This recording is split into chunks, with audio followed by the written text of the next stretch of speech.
This is the School Success Podcast, a podcast for school leaders to learn from other school leaders what's working and what's not, and to get inspiration and encouragement, as well as strategies to grow school enrollment, connect with families, retain teachers, recruit teachers, and everything in between.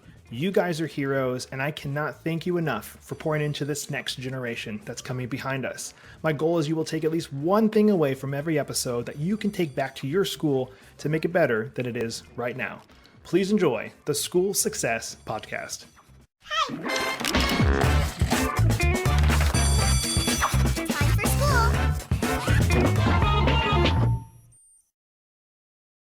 Hey, School Success Makers. Welcome to another edition of the School Success Podcast. I'm your host, Mitchell Slater. I'm joined by a new friend all the way over in the greater Sydney area of Australia. She is amazing, and I am really excited for this episode because she is big into Montessori, which obviously, if you guys have listened to recent episodes, you've heard that it is very near and dear to my wife and I's heart. We love doing that with our 3-year-old son, Milo. But just a little bit about Sylvia before we dive into today's episode. She is the CEO and founder of Guide and Grow, as well as the owner and director of My Montessori School, which she's going to dive all into that here when I pass it off to her to introduce herself. But this is going to be a really fun episode, guys. We're going to give some topical things that you guys can do as school leaders, of things that you guys can take to your school to make it better than it is right now. And those I know that have been listening for a while, you know that's one of the things I love about this podcast. I'm wanting you guys to take at least one thing from the episode, each one that we have, that you can take back to your school or back to your families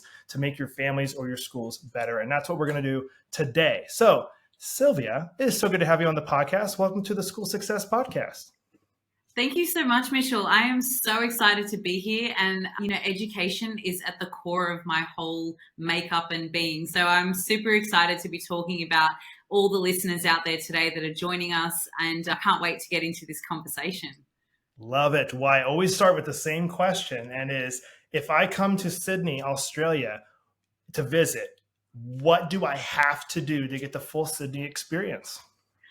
Okay, so if we're talking in terms of tourism and things like that, so some of the major key monuments, as everyone would know, is visiting Circular Quay and Darling Harbour, which is where the Opera House and the Harbour Bridge and all that lie on the beautiful waters. I would definitely take a trip to the Blue Mountains. So we have some awesome rainforests, waterfalls up in the Blue Mountains, and it's only about an hour from the city. So that's a definite must do. And of course, the beaches. You have to visit any of the beaches, whether it's northern beaches or the eastern suburbs. 100% you've got to visit the beaches. But I think the best thing about Sydney is the nature and all the different landscapes you can get. No, it's funny you mentioned nature, because one of the things I've always joked about and heard, because I've never been to Australia before, but the people say, well, if you want to go to a great country, you go to New Zealand because nothing there can kill you. But if you go to Australia, everything can kill you. What is your comment back to everything in Australia can kill you? I love that. Look, we're all still alive and surviving, so I don't think it's that bad. Look, we do have a few, species that are a little bit dangerous, like the redback spiders and brown snakes. But if you're not bushwalking or like really inland and in the Sydney metropolitan area and a lot of the normal suburbs that you live around and stuff, there's nothing that's going to kill you. There are some areas in North Queensland where you've got crocodiles in the waters and things like that, but you've got warning signs and people will let you know what's safe and what's not safe. So it's basically stick to the city areas. And it's just, I think it's all a big stereotype, but it's great because it brings a lot of attention to us. So it's a good thing. And I feel like it's anywhere you go. I mean, you kind of already hinted at that. Like when I used to live in Alaska here in the United States, and everybody's like, oh, earthquakes and bears and all that. Yeah. I'm like, okay, it's not that crazy. And then my wife and I moved to South Florida, where they're like, oh, hurricanes. Like, oh man, I'm like, there's always something, but I always have a good comment back because I'm like, I know the hurricanes are coming and all that stuff and I can get away. But Australia, man, I've seen some spiders come out of Australia and I'm like, oh Lord have mercy. Like, no. No, we're all good.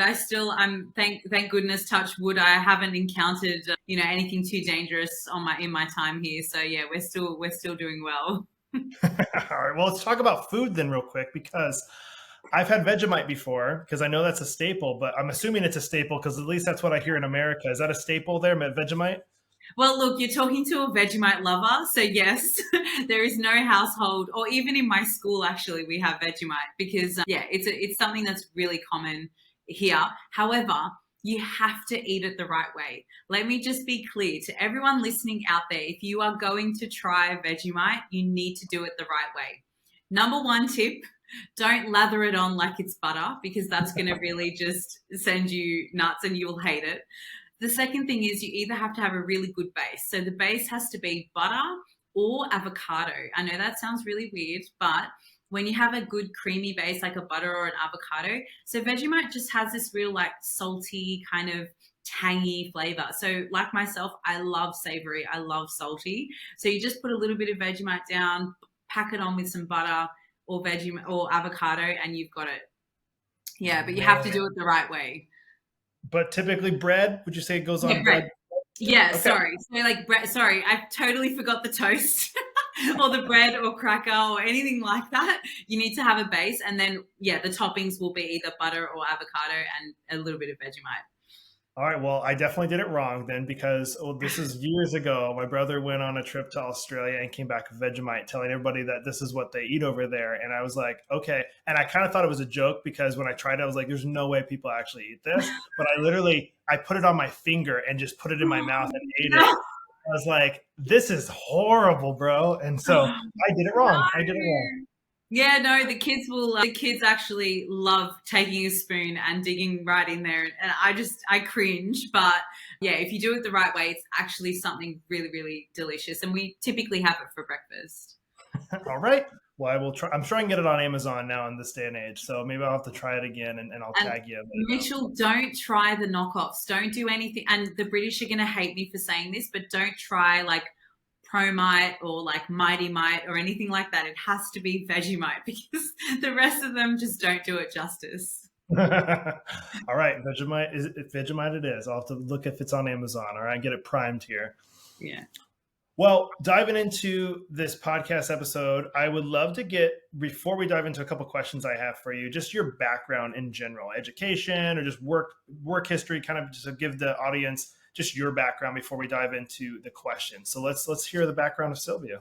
Yeah, awesome. Well, I have a very detailed background, so I'm going to summarize it for you because I know we're short on time. So I was born in Sydney. I was raised in Dubai. So I did my primary school, which is like lower elementary, in Dubai. And then I came back here for high school. So I did all my high school and tertiary education in Australia. When I left school, I was big in hospitality. So I was restaurant managing, I was personal training, so I was in the fitness industry. And then I had a major car accident in 2010, and that really pivoted me to education. So I had to really think about and contemplate, all right, well, what are my skill set? What am I good at? What do I love doing? And it was all about teaching people and, kind of being that kind of a person. So I ended up, a friend's mum was in Montessori education, and they connected me with her. And as soon as I found out about it, I absolutely fell in love with it. I was like, this is what I'm meant to do. And she was actually working in education in Montessori with the elderly community. So there's this big research on how Montessori can be applied to the elderly community with dementia and Alzheimer's, and how it helps to prolong their symptoms and give them a better quality of life.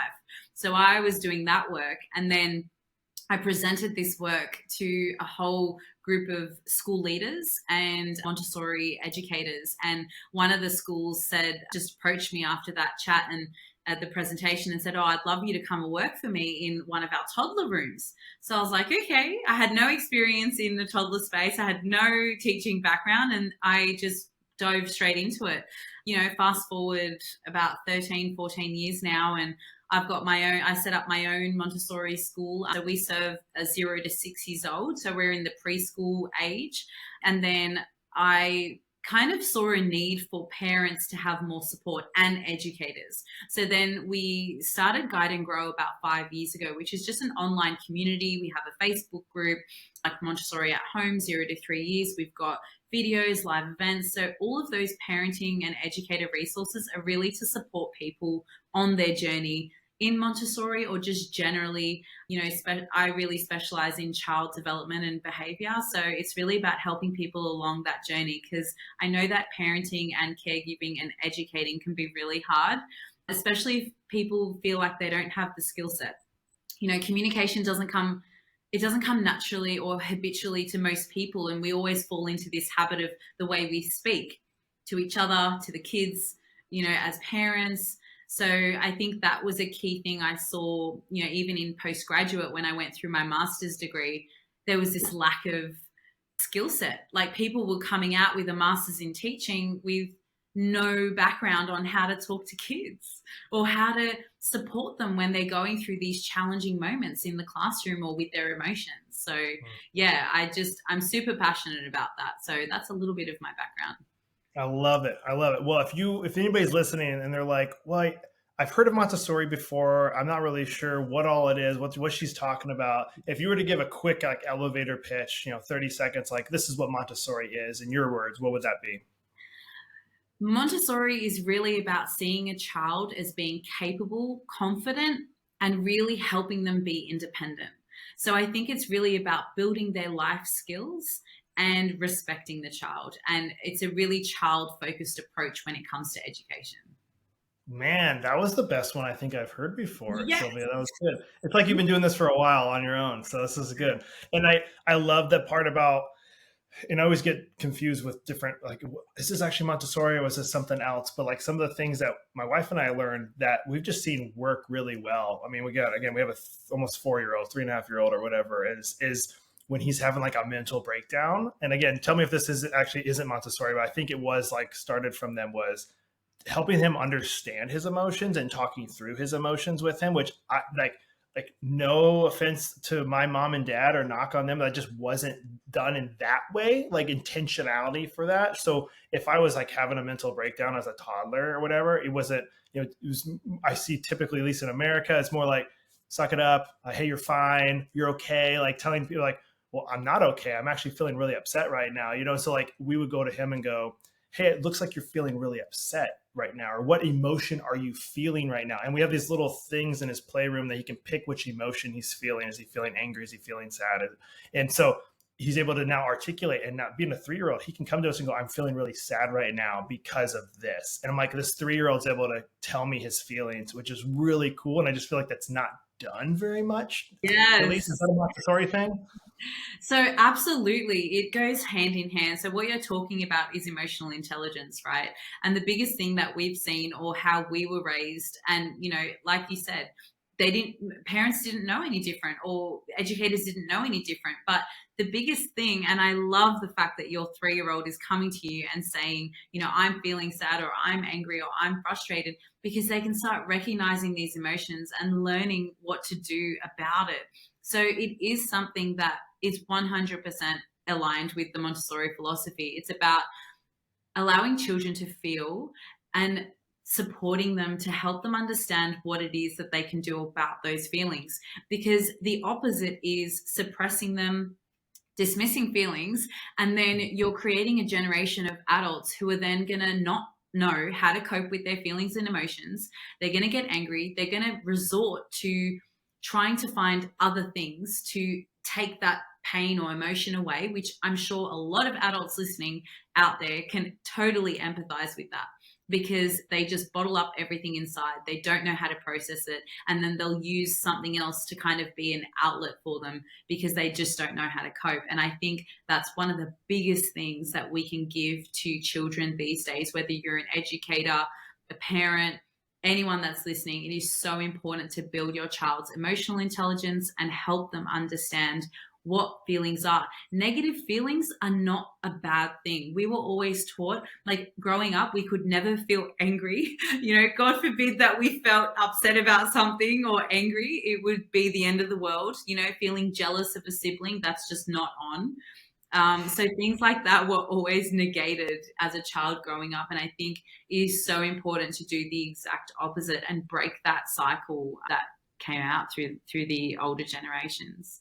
And it's hard. It's not an easy thing. You think about it's easier to say, hey, stop crying, stop doing, like, it's easier just to do that, but you're going to have to deal with it. I feel like the worst stuff later. And so like tonight, literally just at dinner tonight, because obviously those listening, we're recording this, it's almost 10 o'clock PM Eastern time. And because Sylvia, it's her morning on Wednesday morning, so the things we do for those time differences, is we're eating dinner and he wanted another piece of bread. We're like, you can only have one piece of bread. That's what we told you. And so he took my piece of bread. And so I was like, no, it's my bread, Milo. And so I took it from him, and he had a little meltdown. And so he pushed his bowl away from him. And so we said to him, my wife took the lead on it perfectly. She goes, Milo, it's okay to feel angry, but it's never okay to throw something or to to hit or so we always talk him through, it's okay to feel that. It's okay to feel that. You're going to feel them, but it's never okay to hit someone. It's never okay to push it away,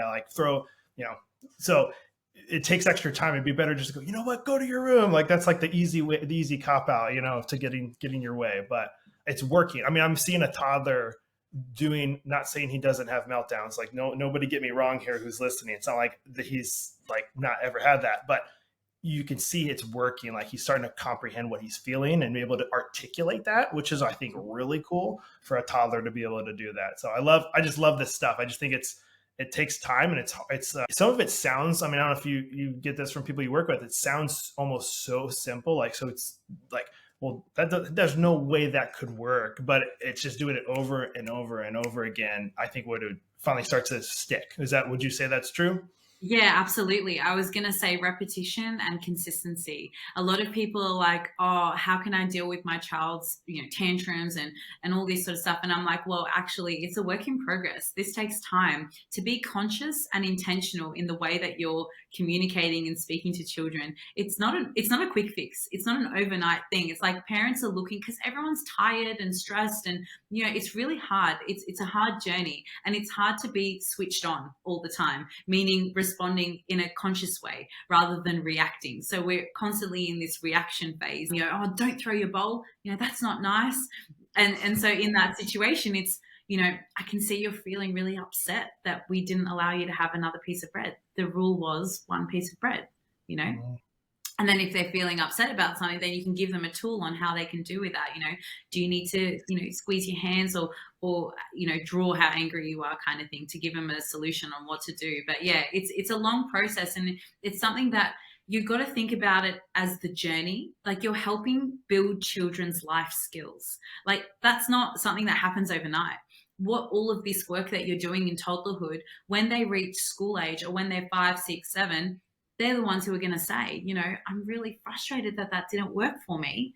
Maybe I can try things differently next time. What an awesome problem solving skill. Not even a lot of adults can do that. Yeah. So it's super important. And I'm very passionate about this topic, if you can't already tell.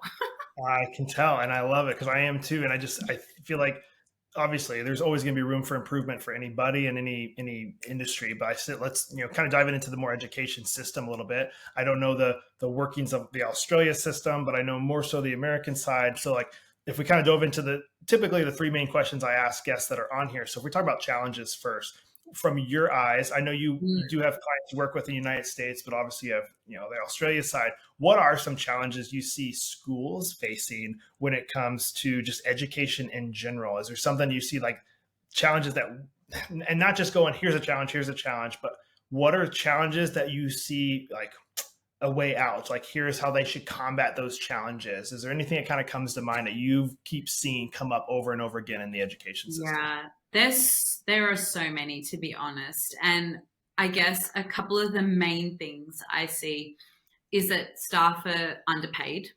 The biggest thing that we're seeing at the moment is the stress that educators are going through in the classroom, because we have really big class sizes, not enough support for teachers. So we see a lot of teachers are leaving the sector because they're getting burnt out.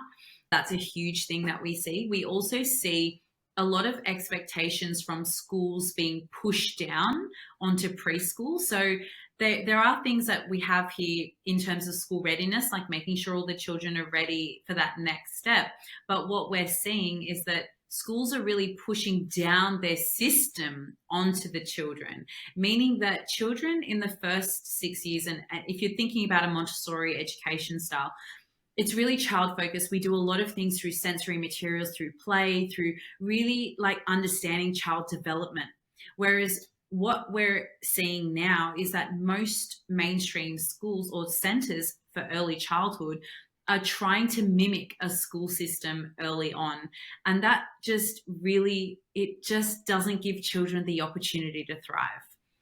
Because children need to be ready to be in the school system, because it works completely differently in early childhood than to the school system. So then you see children that are entering schools that are not ready. They're not emotionally ready. They're not socially ready. They feel really intimidated. They don't know how to cope. And then on the other side, you've got teachers that are trying to have 20, 30 students in front of them that might not have or understand what to do to support these kids. And it's just really, really hard to see that, because I feel like on both sides, the children and the educators are not getting the right support. And a lot of that comes down to the way they communicate or understand children's behavior. So even going through primary and high school, you see that the most thing that educators are struggling with is managing classroom behavior, and it's taking away from what they're trying to teach. And also a lack of allowing the children to be part of the curriculum. Like, there's so many things, you know I mentioned like 3 different topics, but it's just, there's a lot going on in the education space that needs to change. Are you seeing the same thing across the board when it comes to different countries? Because I know you also work not just in the United States and Australia, but is it kind of like every country's dealing with the same stuff right now? I think generally speaking, I think it's also like, I really can't speak for, the rest of the world and what's happening in their education space, but definitely I can see, in Australia, in the UK, in USA, where I've had dealings and I'm talking to educators and school leaders, and they're all kind of going through the same, issues at the moment. So I think things like supporting children and also supporting educators in the way that they're kind of handling and dealing and managing children and supporting them in the classroom, I think that's a big one. That is a universal thing, because school leaders have to think about how they're supporting their staff so that the staff can then support the children. Because if they're not doing that and they're not having those open communications, there's a lot of division between school and families, right? So the biggest thing, and I had this conversation with a couple of school leaders, is that it's always us and them, whereas we need to start opening the communication between schools and families, because it's a partnership. And it's not often spoken about that way. It's always, what the child does at school and what the child does at home. And then there's no kind of bridge between the two. It's like, hey, we're actually working together to raise these children and teach these children. What can we do differently? What's not working? How can we support them? Yeah. So. And that I have seen in the United States, not saying this is like everywhere, but I know the mindset I feel that's come out is, well, I send my kid to school to learn. That's the school's job fully to learn. I was like, well, think about how much time they're actually spending at home. Like there's a huge responsibility that's, of course, for parents who have their kids at home to like learn how to make dinner together, learn to, engage with each other. And I heard 2 crazy stats, Sylvia, in the last 2 weeks, probably since the last time we talked. The first one was the average American, I think this was an American stat, the average family spends 35 minutes a day with their kid, like of quality time with their kid. So that's not counting bedtime. That's not counting like where you just, hey, go brush your teeth, like quality time, 30 minutes. I actually think that's high, because I think it was going to be less. Because you think about wake up in the morning, you're out the door, school all day, come home from work, dinner really quick.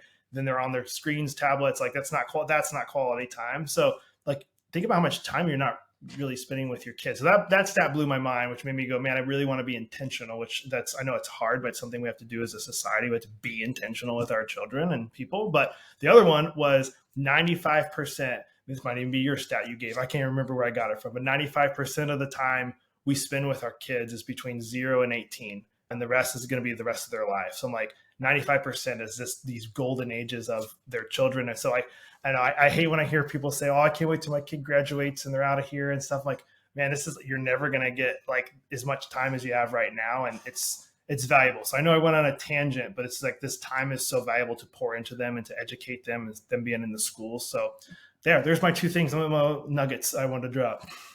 Yeah, absolutely. Parents are the child's first and foremost teacher, if people didn't know that. it's a high calling, and I love it. Now, granted, I only have one. I do, I one day hope to have more kids, but I love being a dad, and I don't take it lightly, and I want to be the best that I can be. And so I love the idea you said about partnering. I do see it as a partnership for the schools. I'd feel so guilty putting that weight on the school for them to be the sole, like you're the reason my kid doesn't know this, this, and this. Now, there might be a little truth to that in certain pieces of it, but I need to do my part at home as well. But you did mention one thing I did want to go back to with the teacher pay. So obviously, it sounds like Australia is dealing with the same thing United States is. I know I do think teachers should be paid a lot more than what they're being paid, and that's across private sector and public sector. So where do you kind of see is maybe the solution there? I mean, is there something that's working in Australia when it comes to that, or why is that continuing to be the case across multiple countries that's happening? That's a really tough question. And I think that it really comes down to, the government sector as well, that are putting in the minimum wage requirements and things. I mean, we've had really great news recently with early childhood, where they're looking at increasing the minimum wage for childcare, which comes into that preschool era, but that's a completely different system to the school education system. I think there needs to be a lot more advocacy for it. I don't think it's spoken about enough. And even though we have unions and things like that will go and, join and then kind of make some noise so that we can get some attention from the government, it really depends on what their agenda is. If they have education on their sphere, the solution to that is, find, like, I know that in my school, we're a Montessori education school, and our staff are not only qualified in New South Wales, so with our government qualifications in teaching, but they also have a Montessori qualification. So we pay them really well because we value the quality of education that they're not only giving our children, but to what they give to the space and to each other. We have higher staff ratios, which means that we put on extra staff, not just what the government tells us to do, but because we really value those interactions with children, and also to support educators so that they can do the work that they need to do. I think that stress that's being put on educators, in a primary school or high school where they're 1 to 30 kids, we should be capping the amount of kids that are in each class. If it means that you have 2, 3, 4 kindergarten or you grade 1 or grade 2 classes, then great, do that, because you're then going to be supporting educators to not at least feel stressed in their role, and then the pay, can come at a later time. I know it's really difficult to be thinking financially when you're running a school, and, if you're an independent school or a private school, you might have, some more funding if you've got private investors. But generally speaking, the education space is really hard, and that's a really tough question. I think that's something that's going to be an ongoing thing. But I think what we need to focus on is the educators in the space at the moment, because they really need support. 100%. So glad we're talking about this issue, this problem, because hopefully that it'll be something that's changed. And I feel like we're moving in the right direction. Like, the more schools I talk to, at least here in the States, I feel like they're setting proper budgets to get to that point. Because I feel like something that was missed, again, I am not the expert in this one 100% at all, but I see schools going, well, here's the budget we have, so let's just take the budget and divide it evenly between the amount of students that we're going to have. Well, then they wouldn't fill the school. They'd be down 30, 40 students. Well, obviously you're going to not have enough money to pay everybody like what you want. So I feel like the business side of things needs to improve a little bit to plan ahead and not depend on fundraising, because we don't want to depend on that. We want to have that to be extra to be able to do some fun things. So all good things. Well, I would love to segue into the second part of what's going really good. So let's brag about some schools. Let's brag about some education things that you're seeing. What's going really good? Maybe even things in Australia that you're seeing that you would love to share with those that are listening from the US that we can maybe take back to our schools. Yeah, I think I see a lot more, collaboration in the classroom. So when you're talking about children and how they kind of input into curriculum, the biggest thing that I think that is great to see in schools, and we see this all the time in a Montessori setting, but maybe not in mainstream education, is actually allowing children to be involved in the curriculum or coming up with projects and things that you can do collaboratively with your class. So it's not just the teachers that are standing there saying, this is what we're going to learn today, A, B, C, 1, 2, 3. But it's actually posing questions to the children about how they would like to go about that learning. We all have outcomes. We all have, things that we need to abide by, the rules, the regulations, the codes of conduct, all of that. But there is a way that you can actually get children involved in the learning instead of it having done to them, allowing them to kind of come up with a project that will then reach all those outcomes that you need to, but it's their ideas, their problem solving, their critical thinking, they're excited about learning. They want to do those things because they're part of it instead of it having it done to them. So we are seeing a little bit more of that collaborative approach to, inside a classroom and how teachers are teaching, which I love to see that. And I would love to see that in a lot more schools, because I think it really helps children to build their skills, like their confidence, their motivation. Lots of people ask me, oh, Sylvia, the kids aren't motivated. They don't want to learn. Well, I wouldn't want to learn either if someone was just telling me what to do.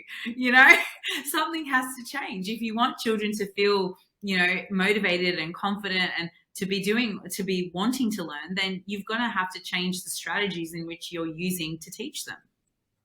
And I hope people are like digesting this, because I want to touch on this one, because it's just applied to your own life. Like as us humans that are listening to this, adults, is if I'm told to learn something, I have a hard time. Like Mitchell Slater has a hard time learning. If you're like, hey, learn this, like read this, bro, I can read it, but I'm not going to retain it as well as I would be if I saw something and go, I really want to like learn that. Like I love American football. I love it. And so like, I am super interested. So people, I know my wife, she hates this. I'll be like, oh man, this happened this past week and 2 weeks ago, this happened. And she's like, I don't know how you remember all that. I was like, cause I love it. Like I'm so invested and it just sticks. I hear it once and it sticks.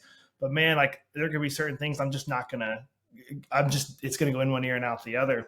And Milo, our 3-year-old, is going, through this a little bit right now, because he hasn't been interested in reading yet. He knows like letters, he knows the numbers, but he hasn't been interested till literally yesterday. Like he's finally like, I want to read this, he'll say to us. And so we had a couple new books we got him that were where he's like sounding out the letters and putting things together. So he's like finally interested. So now we're like doubling down on that to go, okay, he's interested. Because how worse is it when kids, I was one of these, like I didn't love reading. Like I knew it, but I didn't love it because it was like, you need to read this book. Well, I don't like that book. So why do I have to read that book? So we've been waiting and finally he's showing interest. So now he's soaking it in really quickly from what we can tell. And I just feel like that's a better way to learn. Now, I would actually love to hear your take on this, because I think people who are listening, natural pushback, at least from our American culture as well. What if they're never interested in math? What if they're never interested in writing and reading? Like, what do you do with a student that is not ever showing interest? They're like, I don't want to do it. Like, what do you do? Because they need to, of course, progress to be able to be an addition to society. Let me tell you the answer to that. So the thing is that what I love about when I have students that come to me, so in our school, we also take school age children that need to that might be struggling with a certain topic, whether that's, reading or maths and everything that you just mentioned. And yeah, there are some kids that have strengths in other areas. They might not have strengths in maths, but the beauty about having hands-on learning materials, meaning that you have materials that children can manipulate and touch and feel. Like we've got beads that we use for counting in Montessori. We've got golden beads, which are like these bricks of, 1,000 cube. Like you can actually touch what 1,000 looks like. So if you're asking children to, add in thousands, they can lay it all out in front of them, the thousands, the hundreds, the units, the tens, and they can actually manipulate it and touch it and feel it rather than sitting there and staring at a board and being disconnected. There are ways that they can actually connect with the idea of what they're doing. And that's just one small example, but there's two ways. Having some hands-on sensory learning materials is like key. When you're talking about language sentences and we're thinking about grammar and vocabulary, we have these beautiful symbols and things that children can actually touch and put down, on a sentence. And that's how you get them engaged, having things like that. Or the other alternative is whatever they're interested in, put the learning into it. So for example, you've got a kid that might really be interested in setting up a business, or, if they're a little bit older, they have a project that they have in mind, put all the maths learning into the project. Use their interest to facilitate the learning that you need to do. And the outcomes are amazing, because these children that were before struggling to learn and not wanting to learn and not motivated come out and they're super keen. Their confidence has just been improved, and they love to learn and they want to read. And I've had that with a child that, comes to our tutoring, and their mum just commented saying, she was really struggling with, and she just refused to do anything to do with reading and that. And now she's coming to us and wanting to read. Like, it's amazing. And, you were talking about those windows of opportunity. Maria Montessori calls them sensitive periods, when children are showing interest in a particular thing. That is the time to really facilitate that learning. So yeah, definitely. Oh, I love it. It just makes sense now. And obviously our school system is not set up for that. So if you were to and I don't know if Australia's is. Yeah. So have a supplementary curriculum, or have materials that you can access in the classroom. There's no reason why. And I know actually a great Montessorian, Tatenda, who's doing this. He's got a Montessori school bus that actually goes to schools and has like a 10-week kind of enrichment curriculum. So if schools are looking for ways to really encourage students to learn, or if they want some sort of an enrichment curriculum, and he's in the US, there are these amazing projects that are happening to really help connect with schools that might not have access to these kind of learning materials, to really help children get more on board and more involved in curriculum. So yeah. That's awesome. That is awesome. Well, anything else you want to touch on what's going really good? Anything that comes to mind for that piece before I ask you my final question? No, I think that's good. We covered a lot. We did. I'd love to, and this could be a really long one, but if you were to share an encouraging quote or something, if you were to speak wisdom into the listeners that are listening, what would that word of encouragement or something be for them? Yeah, there are so many ideas that are popping up into my head, and a lot of them come back to quotes that I've read. And one of the ones that really strikes me, and was kind of the reason why I was so in love with the Montessori philosophy, really, is that children are a hope for mankind. And so for all of the issues and things that we see in society, really our children are what's going to make the changes. And I think that comes back to the education and the support that we're giving them, not only in schools and centres, but at home as well. For everyone listening out there, and the leaders of schools and principals, that is a huge role that we play. And it's not to be taken lightly. And I really know that so much amazing positive change can happen in those spaces if we're all on the same thinking, and we understand that really it comes down to the children that are going to be the ones to be the change makers. And the way we kind of support them to be capable and independent, and respecting them and seeing them as a capable member of our communities, wherever that is, whether it's in the classroom or at home, that is going to be the key to success, in your schools, for children, and for our future generations.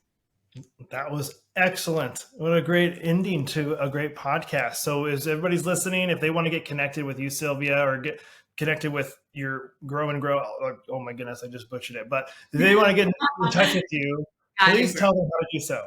Yeah, feel free to connect with me on LinkedIn, Sylvia Arotin on LinkedIn. If you want to subscribe to any of our resources, they're all on www.guideandgrow.com. So it's guide, so guiding children to grow, and guiding adults to grow as well. Because I think a lot of the growth comes from adults, and that then gets filtered down onto the children. So a lot of the work that we have to do within ourselves first, and then that gets reflected back onto the children. So yeah, you can find me at Guide and Grow. I do lots of tips and tricks for educators, for parents. If anyone's looking for communication, we run lots of workshops and things to really help to build educators' skill set, and also to help school leaders thrive in their roles. So yeah, just contact me.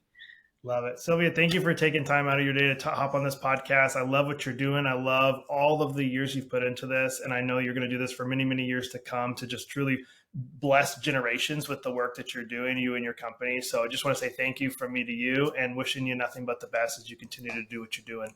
Thank you so much, Mitchell. It was really a pleasure to be on the podcast, and I can't wait to hear all the future conversations that you're having. So thanks for hosting me and letting me be part of this journey.